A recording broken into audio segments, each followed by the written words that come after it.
ओम नमः शिवाय। जय श्री हरि। आप सभी का हमारे चैनल उर्मिला धार्मिक ज्ञान में स्वागत है। सोमवार के दिन भगवान शिव को उनकी प्रिय चीजें अर्पित करना बहुत ही शुभ माना जाता है।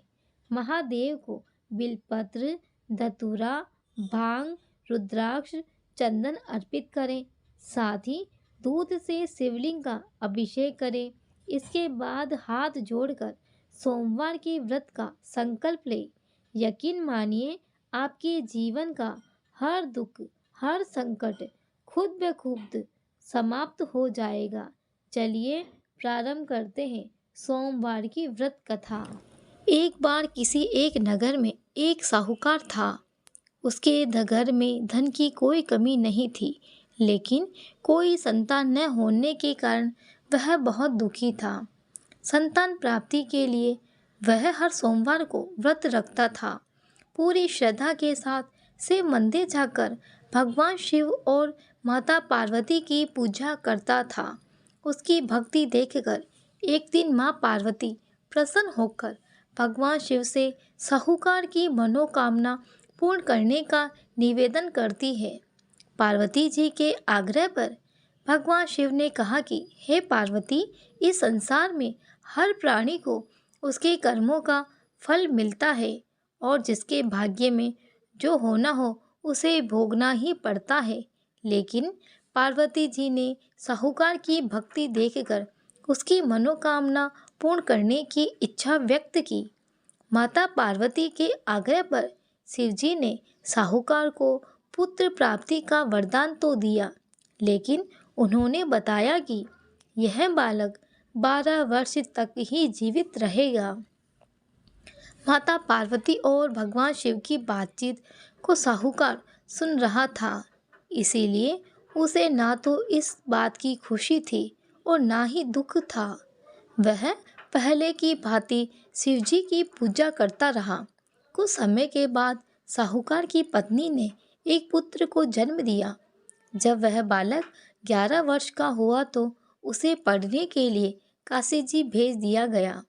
साहूकार के पुत्र के मामा को बुलाकर उसे बहुत सारा धन देते हुए कहा कि तुम इस बालक को काशी विद्या प्राप्ति के लिए ले जाओ। तुम लोग रास्ते में यज्ञ कराते हुए जाना, ब्राह्मणों को भोजन दक्षिणा देते हुए जाना। दोनों मामा भांजे इसी तरह यज्ञ कराते हुए ब्राह्मणों को दान दक्षिणा देते हुए काशी नगरी के लिए निकल पड़े। इस दौरान रात में एक नगर पड़ा, जहाँ नगर के राजा की कन्या का विवाह था। लेकिन जिस राजकुमार से उसका विवाह होने वाला था वह एक आंख से काना था। राजकुमार के पिता ने अपने पुत्र के काना होने की बात को छुपाने के लिए सोचा, क्यों न उसने साहूकार के पुत्र को दुल्हा बनाकर राजकुमारी से विवाह करा दूं। विवाह के बाद इसको धन देकर विदा कर दूंगा और राजकुमारी को अपने नगर ले जाऊंगा। लड़के को दूल्हे के वस्त्र पहनाकर राजकुमारी से विवाह करा दिया गया। साहूकार का पुत्र ईमानदार था। उसने यह बात सही नहीं लगी, इसीलिए उसने अवसर पाकर राजकुमारी के दुपट्टे पर लिखा कि तुम्हारा विवाह तो मेरे साथ हुआ है, लेकिन जिस राजकुमार के संग तुम्हें भेजा जाएगा वह एक आंख से काना है। मैं तो काशी जी पढ़ने जा रहा हूँ। जब राजकुमारी ने चुन्नी पर लिखी बातें पढ़ी तो उसने अपने माता पिता को यह बात बताई। राजा ने अपनी पुत्री को विदा नहीं किया। फिर बारात वापस चली गई।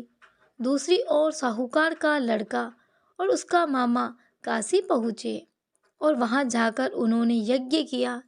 जिस दिन लड़का 12 साल का हुआ उस दिन भी यज्ञ का आयोजन था। लड़के ने अपने मामा से कहा कि मेरी तबीयत कुछ ठीक नहीं है। मामा ने कहा कि तुम अंदर जाकर आराम कर लो। शिवजी के वरदान के अनुसार कुछ ही देर में उस बालक के प्राण निकल गए। मृत भांजे को देखकर मामा ने विलाप करना शुरू किया। संयोगवश उसी समय शिवजी और माता पार्वती उधर से जा रहे थे। पार्वती माता ने भोलेनाथ से कहा, स्वामी, मुझे इसके रोने के स्वर सहन नहीं हो रहे हैं। आप इस व्यक्ति के कष्ट को अवश्य दूर करें। जब शिवजी मृत बालक के समीप गए तो वह बोले कि यह उसी साहूकार का पुत्र है जिसे मैंने 12 वर्ष की आयु का वरदान दिया था। अब इसकी आयु पूरी हो चुकी है, लेकिन मातृभाव से विभोर माता पार्वती ने कहा कि हे महादेव, आप इस बालक को और आयु देने की कृपा करें, अन्यथा इसके वियोग से इसके माता पिता भी तड़प तड़प कर मर जाएंगे। माता पार्वती के पुनः आग्रह पर भगवान शिव ने उस लड़के को जीवित होने का वरदान दिया। शिवजी की कृपा से वह लड़का जीवित हो गया। शिक्षा पूरी करके लड़का मामा के साथ अपने नगर की ओर वापस चल दिया। दोनों चलते हुए उसी नगर में पहुँचे जहाँ उसका विवाह हुआ था। उस नगर में भी उन्होंने यज्ञ का आयोजन किया। उस लड़के के ससुर ने उसे पहचान लिया और महल में ले जाकर उसकी खातिरदारी की और पुत्री को भी विदा किया। इधर साहूकार और उसकी पत्नी भूखे प्यासे रहकर बेटे की प्रतीक्षा कर रहे थे। उन्होंने प्रण रख रखा था कि यदि उनके अपने बेटे की मृत्यु का समाचार मिला तो वह भी प्राण त्याग देंगे। परंतु अपने बेटे के जीवित होने का समाचार पाकर वह बेहद प्रसन्न हुए। उसी रात भगवान शिव ने साहूकार के स्वप्न में आकर कहा, हे सृष्टि, मैंने तेरे सोमवार के व्रत करने और व्रत कथा सुनने से प्रसन्न होकर तेरे पुत्र को लंबी आयु प्रदान की है। इसी प्रकार जो सोमवार का व्रत करता है या कथा सुनता है और पढ़ता है, उसके सभी दुख दूर होते हैं और सभी की मनोकामनाएं पूर्ण होती है। सुनते हैं सोमवार की व्रत कथा। कैसे से भगवान ने माता पार्वती की परीक्षा ली। एक समय की बात है, माता पार्वती घोर तप कर रही थी। उनकी भक्ति और तप को देखकर देवताओं ने शिवजी से माता की मनोकामना पूरी करने के लिए कहा। तब शंकर जी ने माता जी की परीक्षा लेने के लिए सप्त ऋषियों को भेजा। सप्त ऋषियों ने माता के सामने शंकर जी के बारे में बहुत भला बुरा कहा, उनके सैकड़ों अवगुण गिनाए, परंतु इन सब बातों का माता पार्वती पर कोई प्रभाव नहीं पड़ा। उन्हें दृढ़ निश्चय और संकल्प के साथ तप जारी रखा। जब इन सब से भी बात नहीं मानी तो भगवान शंकर ने खुद परीक्षा लेने की ठानी। भगवान शंकर प्रकट हुए और माता पार्वती को वरदान दिया। उसी समय जहाँ माँ पार्वती तप कर रही थी, वही तालाब के पास मगरमच्छ ने एक लड़के को पकड़ लिया। लड़का बचाने के लिए शोर मचा रहा था। जैसे ही माता को लड़के की आवाज़ सुनाई दी, वह उस ओर भागने लगी। उन्होंने देखा मगरमच्छ लड़के को तालाब के अंदर खींच रहा था। तभी लड़के ने माता को देखा और लड़के ने देवी से कहा, मेरी ना तो माँ है, न बाप है, न मित्र है, माता आप मेरी रक्षा करें। पार्वती जी ने कहा, हे ग्रह, इस लड़के को छोड़ दो। मगरमच्छ बोला, दिन के छठे पहर में जो मुझे मिलता है उसे अपना आहार समझकर स्वीकार करना मेरा नियम है। ब्रह्मदेव ने दिन के छठे पहर इस लड़के को भेजा है, मैं इसे क्यों छोड़ूं? पार्वती जी ने विनती की, तुम इसे छोड़ दो, बदले में मुझसे जो चाहिए वह मुझसे कहो। मगरमच्छ बोला, एक ही शर्त पर मैं इसे छोड़ सकता हूँ। आपने तप करके महादेव से जो वरदान लिया, यदि उस तप का फल मुझे दे दोगी, मैं इसे छोड़ दूंगा। पार्वती तैयार हो गई। उन्होंने कहा, मैं अपने तप का फल तुम्हें देने को तैयार हूँ, लेकिन तुम इस बालक को छोड़ दो। मगरमच्छ ने समझाया, सोच लो देवी, जोश में आकर संकल्प मत लो। हजारों वर्षों तक जैसा तप किया है वह देवताओं के लिए भी संभव नहीं है।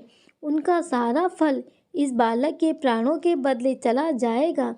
पार्वती ने कहा, मेरा निश्चय पक्का है, मैं तुम्हें अपने तप का फल देती हूँ, तुम इसका जीवन दे दो। मगरमच्छ ने पार्वती जी से तप दान करने का संकल्प करवाया। तप का दान करते हुए मगरमच्छ का देह तेज से चमकने लगा। मगर बोला, हे पार्वती, देखो तप के प्रभाव से मैं तेजस्वी बन गया हूँ। तुमने जीवन भर की पूंजी एक बच्चे के लिए व्यर्थ कर दी।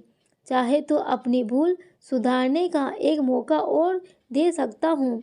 पार्वती जी ने कहा, हे ग्रह, तब तो मैं पुनः कर सकती हूँ, किंतु यदि तुम इस लड़के को निगल जाते तो क्या इसका जीवन वापस मिल जाता?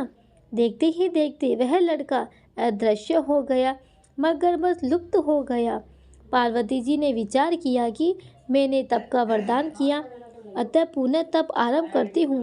माता पार्वती ने फिर से तप का संकल्प लिया। यह देख भगवान शिव ने प्रकट हुए और उन्होंने पूछा कि देवी, आप क्या कर रही हो?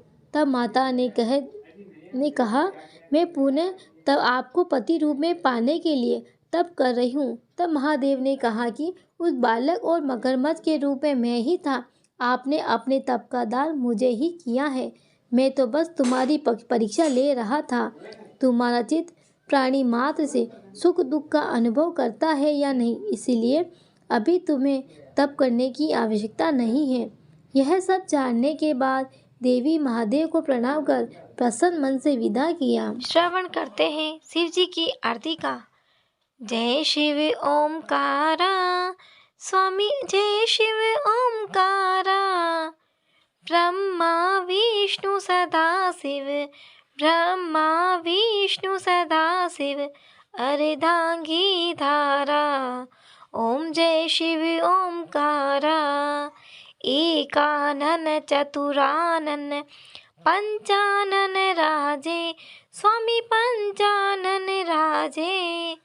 हंसानन गरुदासन, हंसानन गरुदासन, वृषवाहन साजे। ओम जय शिव ओमकारा।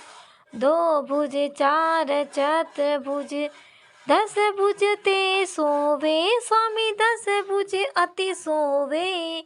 त्रिगुण रूप निरखता, त्रिगुण रूप निरखता, त्रिभुवन जन मोहे। ओम जय शिव ओमकारा। अशमाला बनमाला, रुंडमाला धारी, स्वामी रुंडमाला धारी। चंदन मृग मद सोवे, चंदन मृग मद सोवे, भोले शशिधारी। ओम जय शिव ओमकारा। श्वेतांबर पीतांबर, बागंबर अंगे, स्वामी बागंबर अंगे। सनकाधिक गरुणाधिक, सनकाधिक गरुणाधिक, भूताधिक संगे। ओम जय शिव ओमकारा। करके मध्य कमंडलु, चक्र त्रिशूल धरता, स्वामी चक्र त्रिशूल धरता। जग करता जग भरता, जग करता जग भरता, जग संहार करता। ओम जय शिव ओमकारा। ब्रह्मा विष्णु सदा शिव, जानत अविवेका, स्वामी जानत अविवेका। प्रणवाक्षर के मध्य, प्रणवाक्षर के मध्य, ये तीनों एका। ओम जय शिव ओमकारा। काशी में विश्वनाथ विराजत, नंदी ब्रह्मचारी, स्वामी नंदी ब्रह्मचारी। नित्य उठी भोग लगावत, नित्य उठी भोग लगावत, महिमा अति भारी। ओम जय शिव ओमकारा। त्रिगुण शिव जी की आरती, जो कोई नर गावे स्वामी, जो कोई नर गावे। कहत शिवानंद स्वामी, कहत शिवानंद स्वामी, मन वांछित फल पावे। ओम जय शिव ओमकारा, ओम जय शिव ओमकारा। आप सभी को यह वीडियो पसंद आया है तो प्लीज़ इस वीडियो को लाइक करें, शेयर करें, सब्सक्राइब करें। कमेंट में ओम नमः शिवाय ज़रूर लिखें। आप सभी का बहुत बहुत धन्यवाद।